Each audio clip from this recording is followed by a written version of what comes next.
Bonsoir à toutes et à tous et bienvenue pour la semaine de l'esthétique organisée par Les Nouvelles Esthétiques, la référence en esthétique depuis plus de 60 ans.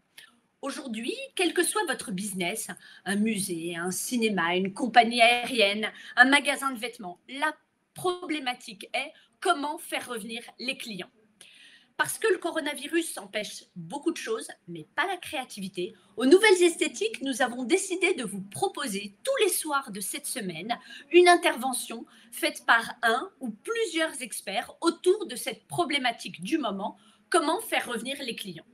Alors vous allez me dire, ouais, mais bon, des conférences sur le web, il y en a plein. Ok, mais ce que l'on vous propose en 30 minutes tous les soirs, c'est d'obtenir des solutions pratiques, concrètes, non publicitaires, pour que vos clientes reviennent chez vous et vite. La semaine de l'esthétique, c'est un événement des nouvelles esthétiques totalement inédit, sans applaudissements à la fin, mais avec autant de cœur, de passion et bien sûr avec toujours une expertise et un professionnalisme extrême.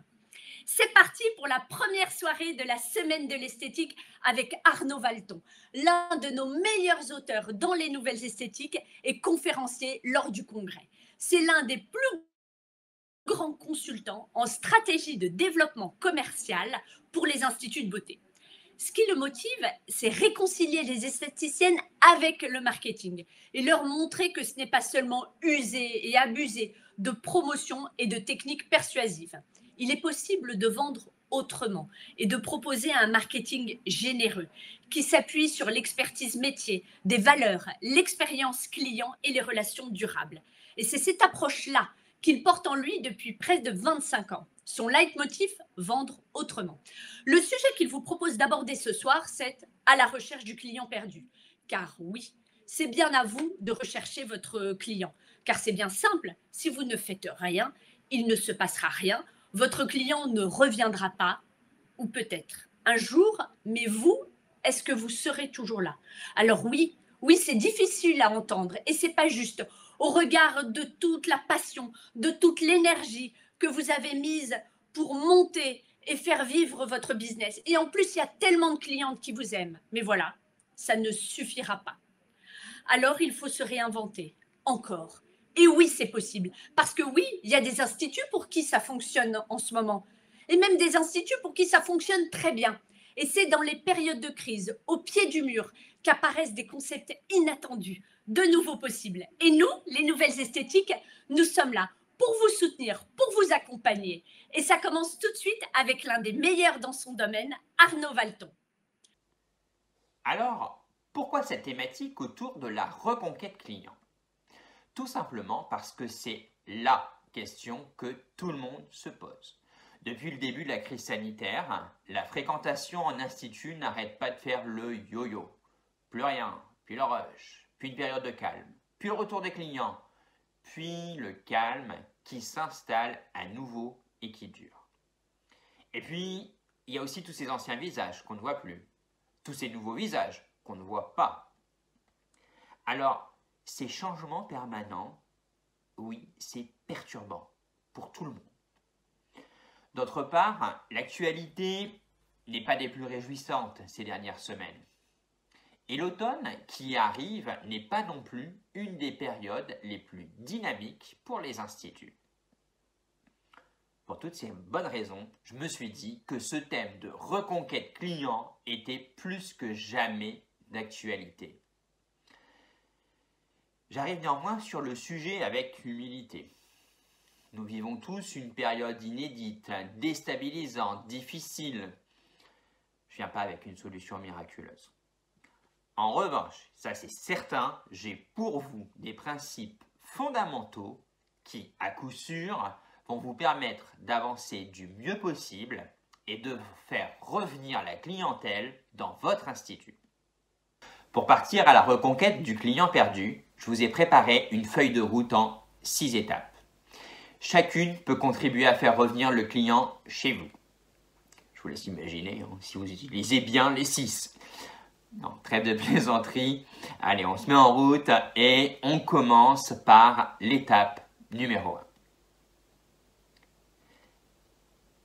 L'étape numéro 1, c'est changer de point de vue. Alors, pourquoi c'est essentiel? Eh bien, parce que je pense que les meilleures réponses ne sont pas dans votre esprit. Et pourtant, je sais, vous connaissez parfaitement votre métier, votre institut, votre clientèle. Alors pourquoi je dis ça? Bien, tout simplement parce que pour vous, comme pour chacun de nous, ces derniers mois ont été véritablement difficiles et vous avez dû ressentir de véritables montagnes russes émotionnelles. Allez, je suppose qu'à un moment, vous avez dû connaître des moments de découragement et prononcer des « c'est fichu, c'est impossible de s'en sortir, ça ne sera plus jamais comme avant », j'en passe. Dans ce cas de figure, on se place souvent en mode de repli et on attend. Je suppose aussi qu'à d'autres moments, vous avez pu vous recentrer sur un mois commercial. Vous savez, c'est celui qui vous pousse à user et à abuser de la promotion, d'avoir recours à de la vente forcée, à faire des économies coûte que coûte, à vendre cette technologie-là parce que vous avez cet appareil-là, à vendre ce produit-là parce que vous avez du stock. Bref, à oublier tout simplement les besoins de votre clientèle. Ces réactions, elles sont normales, même pour les esthéticiennes les plus vaillantes et les plus bienveillantes. Le stress, la peur, ça altère toujours notre pouvoir de réflexion. Et ils ont dû probablement altérer le vôtre aussi. Alors, j'en profite, je glisse un petit aparté sur la gestion des émotions. Il y a la conférence d'Hélène Schetting mercredi, à voir en live ou en replay, mais à voir car super utile. Je reviens sur mon sujet. Ce trop-plein d'émotions, c'est probablement ce qui vous oblige à changer de point de vue et à aller chercher des solutions ailleurs. Ouais, mais où? Allez-vous me dire. À votre avis, qui peut vous guider et vous aider à savoir ce qu'il faut faire pour revenir en boutique? La personne qui connaît le mieux la réponse, c'est la clientèle elle-même. Et je crois que pour vous, ça suppose de retravailler sur deux éléments essentiels. Un, ça va être l'écoute. Oui, c'est le moment de questionner la clientèle, pour connaître son état d'esprit, ses contraintes, ses besoins. Donc, il faut se lancer dans des questionnaires. Pensez à demander les avis clients. Super important. Le deuxième point, ça va être la mise en valeur de services qui correspondent à ses besoins d'aujourd'hui et à son mode de vie en temps de Covid. Je vais vous donner quelques exemples. Aujourd'hui, tout le monde est stressé, fatigué, durant le Covid. Mettez en valeur le massage bien-être pour se détendre. Il est difficile de partir en vacances, d'aller à l'étranger. Concevez des rituels complets qui vont permettre à vos clientes de s'évader et de partir là où ils ont envie d'aller. Beaucoup de personnes sont en télétravail. On va mettre en place des services qui s'adaptent à cette situation. Par exemple, une offre massage dos, bras, parce qu'ils sont fort sollicités, une séance de presso pour les jambes, parce qu'elles ne bougent pas assez. Le port du masque aussi, c'est important. Il fragilise le visage, tout comme le gel fragilise les mains. On va mettre en valeur des soins cocooning. Voilà. Après, il y a plein de choses. Vos clientes, elles ont peur pour leur pouvoir d'achat. On va mettre en place des soins express. Vos clientes se sentent isolées. On va leur proposer un événement beauté à distance. Elles vont vous retrouver pour des conseils beauté, faire un question-réponse, ou tout simplement passer un bon moment convivial. Donc vous voyez, en fait, c'est facile. Il suffit de tout repenser du point de vue du client. Et vous allez voir, il y a des dizaines d'exemples comme ceux que je vous ai énoncés. Je crois que la situation, en fait, elle a créé des opportunités aussi, et c'est sur elle que vous allez devoir miser maintenant. L'étape numéro 2, ça va être de rassurer. Alors, pourquoi c'est essentiel? Parce que la sécurité, c'est véritablement la première brique du retour de la clientèle en institut. À la réouverture des instituts en mai, tout le monde était préoccupé par le protocole sanitaire et beaucoup ont communiqué dessus. Mais depuis, on reste plutôt sur du basique. Un affichage des règles qu'on voit partout, la mise à disposition de gel, puis voilà. Sincèrement, c'est un peu léger. pour rassurer des clients qui ne sont pas revenus parce qu'ils ont peur ou ceux qui ne sont jamais venus encore dans votre institut. Rappelez-vous, ils sont dans l'incertitude. Il faut donc créer un climat de confiance pour eux. Alors, comment faire concrètement? Pour moi, je pense qu'il est véritablement utile de se concentrer sur 3 clés. La première, c'est votre site internet. Les clients aujourd'hui se déplacent moins et leur visite est plus que jamais le résultat d'une recherche en ligne. C'est donc le lieu idéal pour informer sur la sécurité sanitaire. Ce que je conseille, c'est de créer un menu spécial, votre visite en période de Covid, dans laquelle vous allez détailler toutes les mesures qui sont prises dans l'institut et les adaptations que vous avez mises en œuvre pour un parcours client véritablement sûr. Placez-y aussi, je sais pas moi, une foire aux questions, des photos, voire proposer une visite virtuelle. La deuxième clé, c'est le parcours client. Il faut le repenser et véritablement chercher à minimiser les contacts à chaque étape. Cela suppose de s'adapter. Alors, au niveau du processus de réservation, par exemple, c'est le moment de passer au digital. La réservation en ligne, l'appli, c'est maintenant. Au niveau de l'accueil, il faut revoir le protocole dans sa globalité pour une prise en charge chaleureuse, mais aussi sûre. Au niveau de la cabine, il faut assurer un environnement sain et peut-être développer l'offre main libre ou soins technologiques. En post-soin, on peut favoriser le paiement à la réservation, ça évite de repasser par le comptoir. Le rebooking aussi, en envoyant un mail post-contact. Toutes ces adaptations n'impliquent pas une baisse de qualité de service ou du contact humain. Le dialogue praticienne-cliente peut rester chaleureux et le texte d'un mail, d'un site ou d'un outil digital peut avoir sa propre signature et aussi avoir un côté très humain. Le troisième levier, c'est la communication. Parce que la sécurité sanitaire, ça doit vraiment être un thème récurrent pour rassurer et restaurer la confiance. Alors, par exemple, vous pouvez programmer un mail automatisé après chacune des réservations et ce mail invitera les clients à lire les conditions sur le site internet. Vous pouvez également publier des témoignages clients qui attestent de la sécurité, faire une vidéo dans laquelle vous détaillez ce qui a été mis en place. Une chose est sûre, la répétition du message, c'est ce qui fera que la notion de sécurité va peu à peu s'ancrer dans l'esprit du client. L'étape numéro 3, c'est de redevenir indispensable. Pourquoi? Tout simplement parce que la période de confinement a pu laisser entendre que l'on pouvait se passer de vos services. Je dis souvent que la nature a horreur du vide. Alors, quand les instituts ont fermé de mars à mai, vos clientes ont dû trouver des solutions alternatives. Faire elles-mêmes, se passer de vos services, acheter en ligne, des appareils, des produits cosmétiques. Le problème, c'est que ce qui était au départ un plan B perdure aujourd'hui. Elles ont en effet pris de nouvelles habitudes et malheureusement, la phrase « venir à l'institut » n'y figure plus toujours. Alors, comment redevenir indispensable?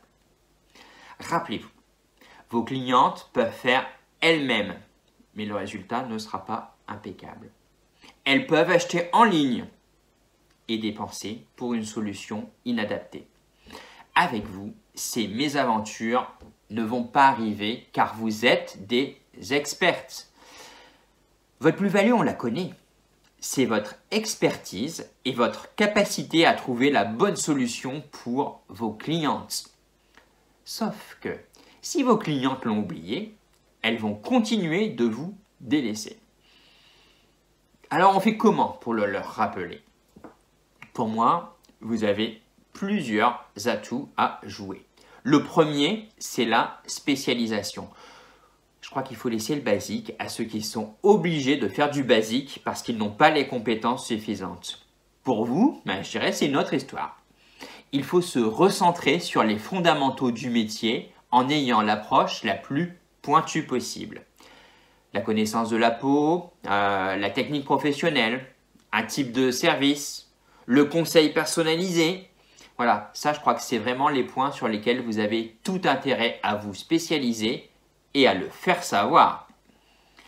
La deuxième piste, ça va être la différenciation. Quand vous faites les mêmes prestations que les autres, que vous utilisez les mêmes outils de communication, les mêmes publications, vous venez du visible. Parce que noyé complètement au milieu des autres. Il faut sortir de ce modèle de copier-coller. Ce n'est certainement pas avec du déjà vu que vous allez redevenir indispensable. Et puis ensuite, il va y avoir aussi tout ce qui est la mise en valeur de votre expertise. Il faut la prouver. Alors, vous pouvez avoir recours à votre parcours et vos formations. Vous pouvez avoir recours à des témoignages clients. Vous appuyez sur un protocole expert qui passe systématiquement, par exemple, par une phase diagnostic, solution personnalisée, suivez les résultats. Vous pouvez passer aussi par des publications expertes, des conseils sur vos outils de communication.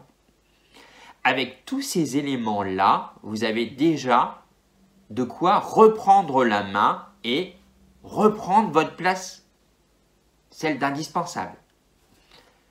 L'étape 4, ça va être de renforcer le lien avec vos clients. Pourquoi c'est important? Je dirais tout simplement parce qu'il faut rester inoubliable et que ce n'est pas facile dans le contexte actuel. Entre la concurrence qui lutte tout comme vous, l'actualité sanitaire qui monopolise les informations, il faut véritablement batailler pour se faire une place. Et c'est une certitude. Si votre clientèle a l'idée de revenir en institut et qu'elle n'a pas entendu parler de vous depuis des mois, elle risque d'aller ailleurs. Et où va-t-elle se tourner? Vers l'institut avec qui elle a eu des contacts réguliers et récents. Attention, je ne suis pas en train de dire qu'il faut communiquer pour communiquer. Les clients aujourd'hui sont de plus en plus exigeants sur le contenu qui leur est proposé et ils sont prêts à zapper ce qui ne les intéresse pas. Alors, pour marquer les esprits et renforcer le lien, il faut, selon moi, déjà, ça va être de choisir le bon contenu. Et un bon contenu, c'est quoi? C'est tout simplement celui qui intéresse le client. Ça consiste alors à répondre aux questions essentielles qui se posent en matière de beauté et de bien-être. Ça peut être aussi de diffuser une information qui va à contre-courant de ce que pensent souvent les clientes, une idée reçue, un préjugé. Et là, ça va vous servir à rétablir la vérité et à lever des freins. Ça peut être aussi, bien sûr, de parler des bons rituels de soins, des bons gestes à adopter, des routines. Ça peut être aussi expliquer pourquoi. Pourquoi la peau réagit de telle façon, pourquoi il est indispensable d'utiliser tel produit. Voilà, ça c'est important. Ensuite, il va falloir choisir le bon ton. Un contenu expert, c'est bien, mais à condition qu'il soit proposé en mode attractif. La caractéristique technique, le discours savant, ça ne marche pas. Un vrai partage de connaissances, c'est un échange d'égal à égal où vous êtes capable d'expliquer simplement et avec le degré de connaissance du client. Le bon ton, c'est aussi celui qui réussit à créer une émotion chez la clientèle. Cela suppose beaucoup d'attention, de chaleur, d'empathie, d'authenticité et d'employer des mots qui réussissent à créer l'enthousiasme. Mon troisième conseil, c'est de choisir le bon support. Alors je sais que la communication réseaux sociaux est indispensable aujourd'hui, mais je reste persuadé qu'il ne faut pas en faire son seul canal de communication. Communiquer sur des outils qui vous appartiennent vraiment, c'est encore plus efficace pour créer du lien. Le blog sur votre site internet, la newsletter qu'on va envoyer régulièrement aux fichiers clients, ça fonctionne super bien. Et je vous assure que si vous arrivez à donner du contenu intéressant, vous êtes sûr qu'on arrive à des résultats formidables en termes de retour client et de vente. L'étape numéro 5, ça va être d'inspirer.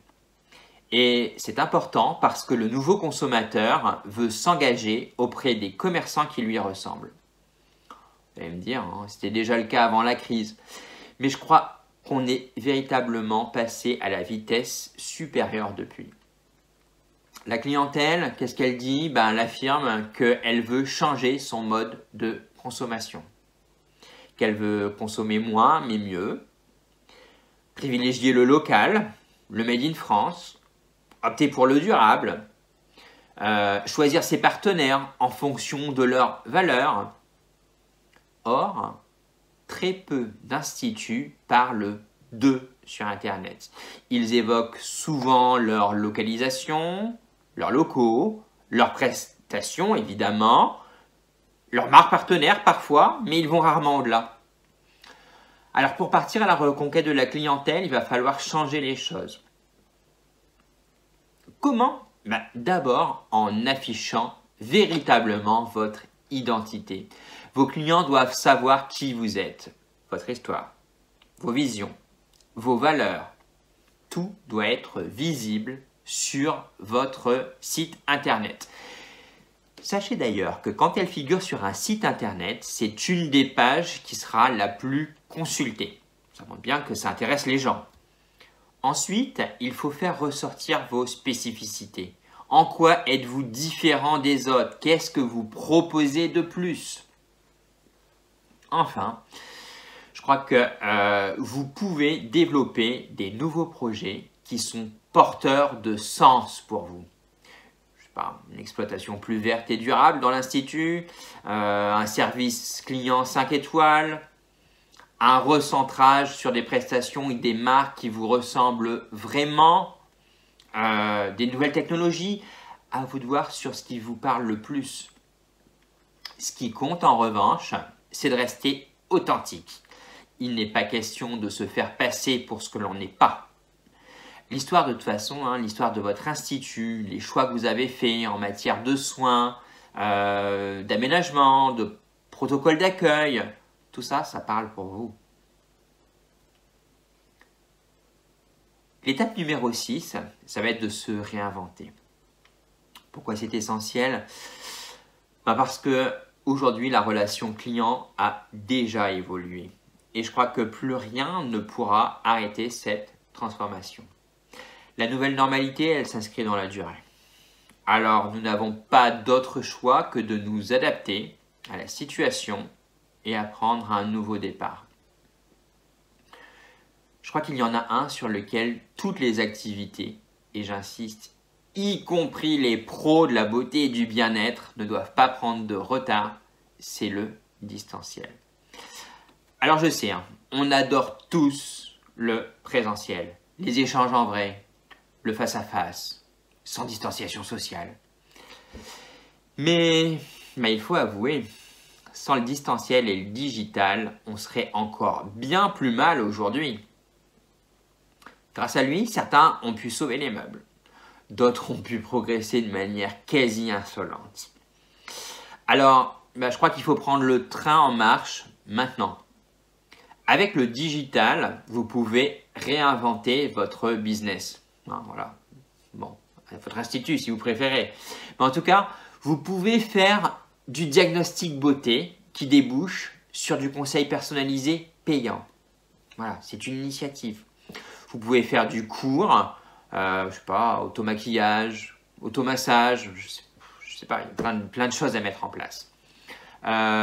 Vous pouvez mener une consultation sur une spécialisation, masseur, anti-âge, relaxologie, énergétique, pareil, il y a plein de thèmes possibles. Vous pouvez imaginer des expériences shopping où vous conseillez, choisissez, montrez à vos clients via Zoom, puis vous mettez ces produits à disposition en retrait à l'Institut. Vous pouvez aussi imaginer de présenter des offres éphémères de Noël à toutes vos clientes et organiser une soirée d'animation conviviale à distance. L'avantage, c'est aussi de se dire que ces solutions-là, elles sont possibles en toutes circonstances et qu'elles peuvent prendre le relais si la fréquentation à l'Institut devait à nouveau marquer une pause. Ce n'est évidemment pas ce que je souhaite, mais je pars du principe aussi qu'il vaut toujours mieux prévenir que guérir. J'en arrive à la fin de notre conquête. Et pour conclure, je vais vous dire que je reste optimiste. La nouvelle normalité a besoin des esthéticiennes. Elle a besoin de ses soins, de ses conseils, alors il ne faut rien lâcher. Et si j'ai un dernier conseil à vous donner en ces périodes de crise, c'est de ne jamais rogner sur un investissement. Pas celui que vous faites sur votre institut, mais celui que vous faites sur vous. Adapter vos compétences, c'est essentiel pour rester dans la course. Alors, suivez bien toutes les conférences de la semaine de l'esthétique, formez-vous et vous verrez, la clientèle et votre sourire reviendront très vite. Désolé encore pour le problème technique d'hier. Merci de votre bienveillance. En attendant, je vous souhaite en tout cas une très belle réussite et je vous dis à bientôt. Un grand merci à Arnaud pour nous avoir accompagnés lors de cette première soirée de la semaine de l'esthétique. Nous vous donnons rendez-vous demain en live à 21 h pour la seconde soirée de la semaine de l'esthétique organisée par Les Nouvelles Esthétiques avec Cécile Michel et Olivier Lézé sur la thématique encadrement, hygiène et sanitaire. Où en est-on? Pourquoi et comment concrètement continuer à renforcer vos protocoles en hygiène, que ce soit en institut de beauté ou à domicile? Je vous remercie de votre attention, je vous souhaite une excellente soirée et à demain!